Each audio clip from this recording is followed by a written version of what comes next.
إبراهيم إنك حميد مجيد۔ واجب الاحترام سامعین کرام، آج کا ہمارا درس قرآن سورۃ النساء کی آیت کریمہ 101 سے شروع ہے۔ اس آیت کریمہ کے اندر اللہ تبارک و تعالی نے نماز کا تذکرہ کیا ہے، اور نماز بھی وہ جو سفر کے اندر پڑھی جائے، اور وہ نماز جو خوف کی وجہ سے، دشمن کے ڈر کی وجہ سے پڑھی جائے۔ سب سے پہلے ایک مسئلہ تو یہاں بیان ہو گیا کہ نماز کی کتنی اہمیت ہے، کتنی فرضیت ہے۔ ہر حال میں بھی، جس حال میں بھی انسان ہو، اس کو چاہیے کہ وہ نماز اپنے وقت پر پڑھے۔ ان الصلاۃ کانت علی المؤمنین کتابا موقوتا۔ اللہ کریم نے فرمایا نماز اپنے وقت مقررہ پر فرض کر دی گئی۔ جو مسلمان ہوگا، وہ مسلمان آدمی نماز کسی حالت میں بھی نہیں چھوڑنا گوارا کرے گا۔ اللہ کریم نے یہاں پر پہلی آیت کریمہ کے اندر سفر کی نماز کے بارے میں بیان فرمایا۔ اس سے اگلی آیت کے اندر اللہ رب العزت نے نماز خوف کے بارے میں بیان فرمایا۔ تھوڑا سا پیکر آگے کر چھوڑو۔ اس سے پہلے کا ربط یہ ہے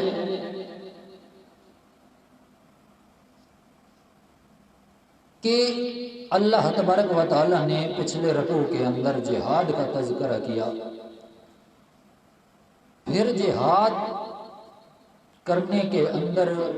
کوئی غلطی کوتاہی ہو جاتی ہے انسان کو، اس کے اندر کوئی مسلمان کے ہاتھوں مسلمان شہید ہو جاتا ہے، تو اللہ تبارک و تعالی نے تذکرہ کیا کہ یوں کرنا بھی ایک بڑی خطا اور غلطی ہوتی ہے۔ پھر اس کے بعد بھی اللہ تبارک و تعالی نے جہاد کی ترغیب دیتے ہوئے مجاہدین کی فضیلت بھی بیان فرمائی۔ پھر اس کے بعد چلتے چلتے اللہ تبارک و تعالی نے جو ہی جہاد والا سلسلہ ختم ہوا، اللہ کریم نے فرمایا ہجرت کرنا بھی تمہارے لیے جہاد ہے۔ دور جاہلیت کے اندر جس وقت نیا نیا اسلام آ رہا تھا، اس وقت اگر کوئی آدمی ظلم و ستم والے علاقے سے نکل کر کہیں دارالامن کی طرف آ جاتا، دارالکفر سے نکل کر دارالاسلام کی طرف آ جاتا، تو اس کے لیے ہجرت کرنا فرض ہو جاتا تھا۔ اللہ کریم نے ہجرت کا مسئلہ بیان فرمایا۔ اسی طرح جس وقت ہجرت والا مسئلہ ختم ہو گیا، تو ان آیات کریمہ کے اندر اللہ تبارک و تعالی نے نماز والا مسئلہ بیان فرمایا کہ چاہے جنگ ہو، چاہے جدال ہو، چاہے دشمن کا خوف ہو، چاہے تم سفر کے اندر ہو، نماز تم پر کسی حالت کے اندر بھی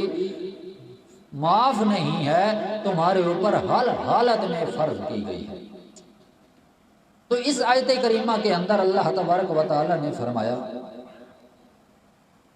وَإِذَا ضَرَبْتُمْ فِي الْأَرْضِ فَلَيْسَ عَلَيْكُمْ جُنَاحٌ أَن تَقْصُرُوا مِنَ الصَّلَاةِ۔ جس وقت تم سفر کے اندر نکلو، زمین میں کسی جگہ کے لیے بھی تم منزلیں طے کرتے کرتے سفر کرنے کا ارادہ کرو، فَلَيْسَ عَلَيْكُمْ جُنَاحٌ أَن تَقْصُرُوا مِنَ الصَّلَاةِ، تو تمہارے اوپر کوئی گناہ نہیں ہے کہ أن تَقْصُرُوا مِنَ الصَّلَاةِ، کہ نماز میں سے کچھ کمی کر لو، نماز قصر ادا کر لو۔ ان خفتم ان یفتنکم الذین کفروا، اگر تم خوف کرو کہ تمہیں فتنے کے اندر وہ لوگ ڈال دیں گے جو اسلام کے منکر ہیں، جو کافر لوگ ہیں، تمہیں آزمائش کے اندر ڈال دیں گے، تمہارے اوپر مصیبت اور تکلیف اور دکھ زیادہ ہو جائے گا، تو تم لوگوں کو چاہیے کہ پوری نماز ادا کرنے کی بجائے اتمام صلاۃ نہیں کرنی بلکہ اکثار صلاۃ کر دینا ہے۔ تم لوگوں نے نماز کو قصر کر دینا ہے، کم کر دینا ہے، رباعی کی بجائے تم نے 2 رکعت پڑھنی ہے۔ اللہ کریم نے فرمایا یہ قصر والی نماز کا مسئلہ ہے، لہذا او لوگو ان الکافرین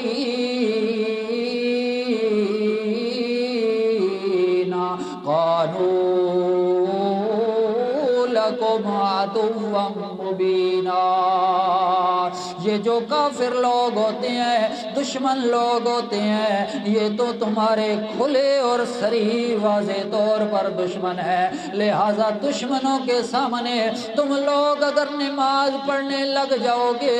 اس کے اندر تم پوری نماز پڑھو گے، سنتیں بھی پڑھو گے، نوافل بھی پڑھو گے، تو کہیں دشمن تمہیں ارے اوپر گھراؤ نہ ڈال دے، تمہیں دشمن کوئی ملیا میٹ نہ کر دے۔ اللہ کریم نے حکم نازل کر دیا، لوگوں کائنات والو، چاہے تمہارے اوپر سفر کا معاملہ ہو، چاہے تمہارے اوپر خوف کی وجہ سے، دشمن کے ڈر کی وجہ سے تم گھیراؤ کے اندر آ چکے ہو یا فتنے کے اندر نہ برپا ہو جاؤ، تو اس وقت تم لوگوں کو چاہیے کہ نماز تو ہر حالت میں پڑھنی ہے، چاہے تلوار کے سایوں کے اندر بھی کیوں نہ کھڑے ہو۔ اللہ کریم فرماتے ہیں نماز تو پھر بھی تمہارے اوپر معاف نہیں ہے، نماز کے لیے کمی تو ہو سکتی ہے لیکن نماز معاف نہیں ہو سکتی۔ اللہ کریم نے مسئلہ بیان کر دیا کہ ہر مسلمان آدمی کے لیے نماز فرض ہے، چاہے وہ جس حالت کے اندر ہو۔ یہاں 2 مسئلے نکل آئے، ایک مسئلہ یہ کہ سفر کے اندر ہو تو نماز کو قصر کرنا ہے، اور دوسرا مسئلہ یہ ہے کہ اگر دشمن کا خوف ہو تو اس وقت بھی نماز کو قصر کر سکتے ہیں۔ 2 مسئلے۔ اب پہلا مسئلہ جو ہے ان تقصروا من الصلاۃ، نماز کو قصر کرنا ہے، تو اس کے بارے میں ائمہ ثلاثہ کا بھی مذہب ہے اور ہمارے احناف کا بھی مذہب ہے۔ جو احناف ہیں، حنفی لوگ ہیں، ہم بھی حنفی لوگ ہیں، امام ابو حنیفہ رحمہ اللہ کی تقلید کرنے والے ہیں، تو ان کے نزدیک شریعت میں نماز کا قصر کرنا سفر کے اندر ہو یا چاہے وہ دشمن کے خوف کی وجہ سے ہو واجب ہے۔ نماز کا اتمام نہیں کیا جائے گا بلکہ نماز کے اندر کمی کی جائے گی، اقصار کیا جائے گا، قصر کی جائے گی نماز۔ اور مسئلہ یہ ہے کہ اگر سفر ہو، تفسیر ہدایت القرآن کے اندر لکھا ہے کہ سفر تقریباً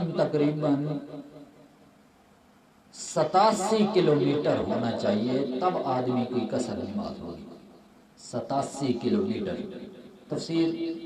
ہدایت القرآن کے اندر لکھا۔ باقی مختلف تفاسیر کے اندر اگر مطالعہ کیا جائے تو کئیوں نے مختلف حساب سے لکھا ہے، جن میں سے پہلے دور کے حساب سے 48 میل بھی لکھا گیا ہے، حتیٰ کہ 9 میل بھی ایک علامہ ابن حزم نے اپنی المحلہ کے اندر بھی لکھے ہیں۔ بہرحال سفر شرعی اگر بن جائے تو اس سفر شرعی کے اندر انسان کو پوری نماز پڑھنے کی اجازت نہیں ہے احناف کے نزدیک۔ باقی جو ائمہ ثلاثہ ہیں، امام شافعی ہے، امام مالک، امام احمد بن حنبل، ان کے نزدیک اگر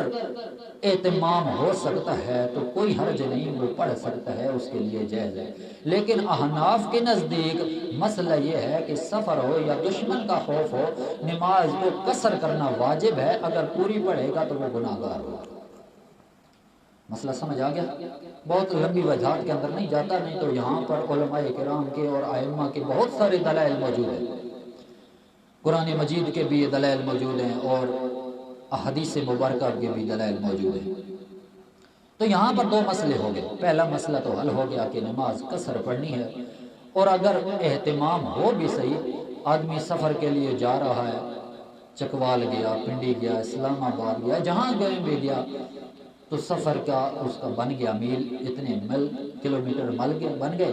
تو پھر اس کو چاہیے کہ وہ قصر نماز پڑھے گا، 4 کی 2 رکعت پڑھے گا، اور باقی جو 3 رکعت ہیں وہ 3 ہی پڑھے گا، اور فجر کی جس طرح 2 رکعت ہیں تو 2 رکعت ہی پڑھے گا، اس کو کم کرنے کی اجازت نہیں ہے۔ باقی وطر ہو گئے، وطر بھی 3 رکعت ہوتی ہے، وہ بھی انسان 3 رکعت ہی پڑھے گا، اس میں سے بھی کمی بیشی کرنے کی کوئی گنجائش نہیں۔ باقی رہا مسئلہ کہ قصر کا، کہ قصر کے اندر اگر آدمی کہیں جاتا ہے تو اس کا مسئلہ یہ ہے کہ 15 دن اگر اس کی مدت ہے وہاں رہنے کی، تو پھر 14 دن تک اگر اس کی مدت ہے رہنے کی تو 14 دن کے اندر اندر وہ قصر کر سکتا ہے۔ اگر 15 سے اوپر چلا گیا تو پھر وہ وہاں پوری نماز پڑھے گا، قصر نہیں پڑھے گا۔ اور دوسرا مسئلہ یہ ہے کہ اگر کم مدت کے اندر 14-15 دن سے کم مدت کے اندر وہ رہتا ہے تو اس کے لیے اجازت ہے۔ ائمہ ثلاثہ کے نزدیک وہ کہتے ہیں کہ اگر وہاں ٹھہرا رہا ہے، اس کو اتنا دشمن کا خوف بھی نہیں ہے، سفر اس کا مکمل ہو چکا ہے، اور سفر مکمل ہوتے ہوئے اب وہاں تو وہ مسافر ہے، کسی کے ہاں مہمان ہے، لیکن اس کو ائمہ ثلاثہ کے نزدیک مسئلہ یہ ہے کہ اگر وہ پوری نماز پڑھنا چاہتا ہے تو اس کے لیے جائز ہے، وہ پڑھ سکتا ہے۔ لیکن احناف کے نزدیک امام ابو حنیفہ رحمہ اللہ کہتے ہیں کہ وہاں اگر پڑھ بھی سکتا ہے لیکن اس کے لیے قصر کرنا واجب ہے، کیونکہ یہ قرآن مجید کا قطعی ہوگا۔ اب یہ بھی مسئلہ سمجھ آ گیا۔ مختصر سے آگے چلتے ہیں۔ اللہ کریم نے فرمایا ان خفتم ان یفتنکم الذین کفروا۔ ایک تو نماز کو کم کرنا ہے سفر کی حالت کے اندر، دوسرا یہ کہ ان خفتم ان یفتنکم الذین کفروا، کہ اگر تمہیں دشمن کا خوف ہو، دشمن کا ڈر ہو کہ ہم نماز پڑھنے لگ جائیں گے تو دشمن ہمارے اوپر وار کر دے گا اور ہم شہید ہو جائیں گے، تو اس صورت کے اندر بھی اللہ کریم نے فرمایا کہ جو کافر لوگ ہیں، دشمن لوگ ہیں، وہ تمہارے کھلے دشمن ہیں، لہٰذا ان کا کھلا پن ظاہر ہو رہا ہے۔ تم لڑائی کے اندر جا رہے ہو یا کہیں ایسی جگہ پر موجود ہو جہاں دشمنوں کا بسیرا ہے تو وہاں بھی تم نماز کو کم کر سکتے ہو۔ یہ مسئلہ بھی ثابت ہو گیا۔ آگے اللہ تبارک و تعالیٰ نے قرآن مجید کی اگلی آیت 102 کے اندر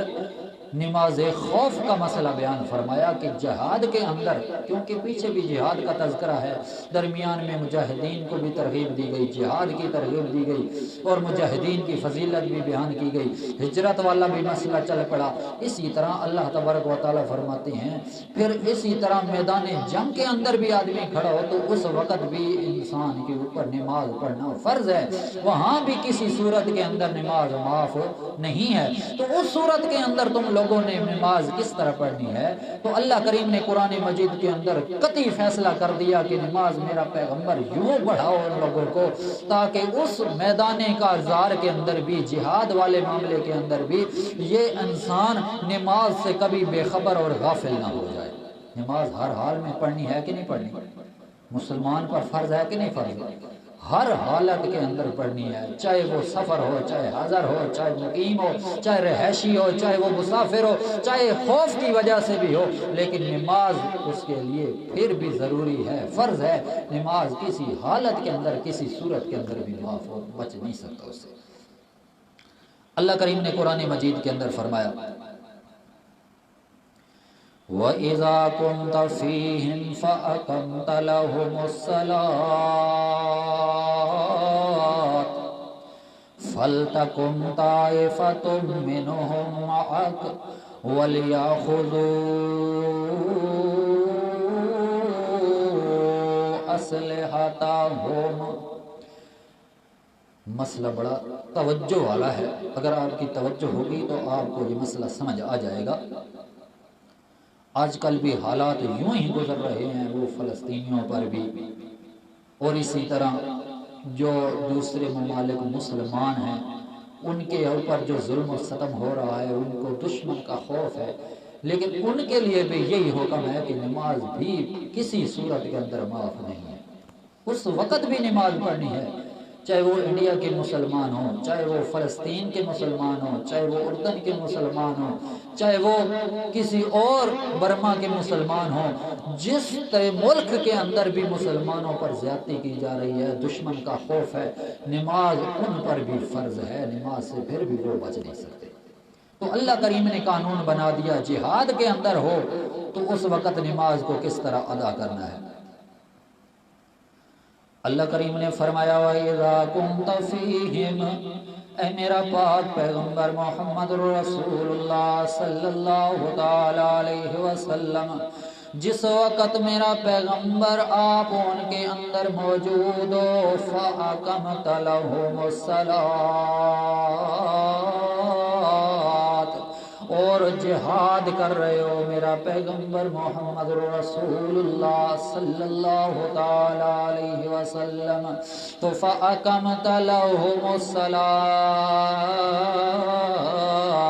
نماز کا وقت ہو گیا ہے تو میرا پیغمبر آپ نماز کے لیے کھڑے ہو جائیں۔ فَلْتَقُمْ طَائِفَةٌ مِّنْهُمْ مَعَكَ، اے میرا پاک پیغمبر محمد رسول اللہ صلی اللہ علیہ وسلم، جہاد کے اندر صفیں بنی ہوئی ہیں، کچھ لوگ آگے تلوار کے مودے مقابل کافر کے مقابلہ کر رہے ہیں، میرا پیغمبر کچھ لوگ پیچھے کھڑے ہیں ابھی انتظار کے اندر کہ ہم نے بھی جا کر آگے لڑائی کرنی ہے۔ اتنے میرا پاک پیغمبر محمد رسول اللہ،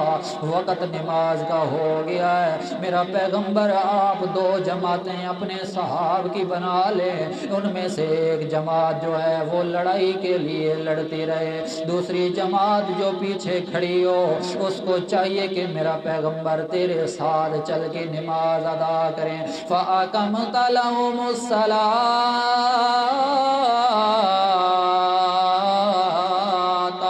فَلْتَقُمْ طَائِفَةٌ مِّنْهُمْ مَعَكَ، میرا پاک پیغمبر آپ ان کو نماز کے لیے کھڑا کریں۔ فَلْتَقُمْ طَائِفَةٌ، ان میں سے ایک جماعت جو ہے میرا پیغمبر مَعَكَ تیرے پیچھے نماز پڑھ لے۔ وَلْيَأْخُذُوا اسلحتهم، اے میرا پاک پیغمبر محمد رسول اللہ صلی اللہ علیہ وسلم، جڑی دوسری جماعت ہو وہ اپنے اسلحے کو، اپنے ہتھیار کو پکڑ لیں، اپنا بچاؤ کرتے رہیں، وہ ان کو نماز پڑھنے کے لیے جانے دیں۔ ایک جماعت ہونے لگے تو ایک جماعت چلی جائے میرے پیغمبر کے پیچھے نماز پڑھنے کے لیے، دوسری جماعت لڑائی کرنے کے لیے لگی رہے۔ فَإِذَا سَجَدُوا فَلْيَكُونُوا مِنْ وَرَائِكُمْ،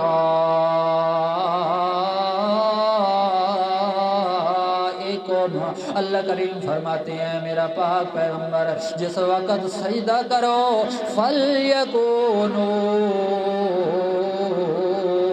تو چاہیے کہ وہ جماعت تمہارے پیچھے ہو جائے، میرا پیغمبر تمہارے ساتھ نماز پڑھنے والے تیرے ساتھ سے ہٹ کر وہ وہاں چلے جائیں جہاں جہاد ہو رہا ہے، اور ان جماعت والوں کو جنہوں نے نماز نہیں پڑھی، وَلْتَأْتِ طَائِفَةٌ أُخْرَىٰ لَمْ يُصَلُّوا فَلْيُصَلُّوا معك، اور میرا پاک پیغمبر محمد رسول اللہ ان لوگوں کو، وہ لوگ جو جماعت والے جنہوں نے میرے پیغمبر کے ساتھ نماز پڑھی ہے، اب وہ سجدہ میرا پیغمبر تو کر رہا ہو، اور سجدہ دینے کے بعد ایک رکعت مکمل ہو جائے یا دو رکعتیں مکمل ہو جائیں، میں بعد میں بتاتا ہوں ایک رکعت یا دو رکعت کا کیا مسئلہ ہے۔ اللہ کریم فرماتے ہیں فَإِذَا سَجَدُوا، جس وقت سجدہ کر لیں، فَلْيَكُونُوا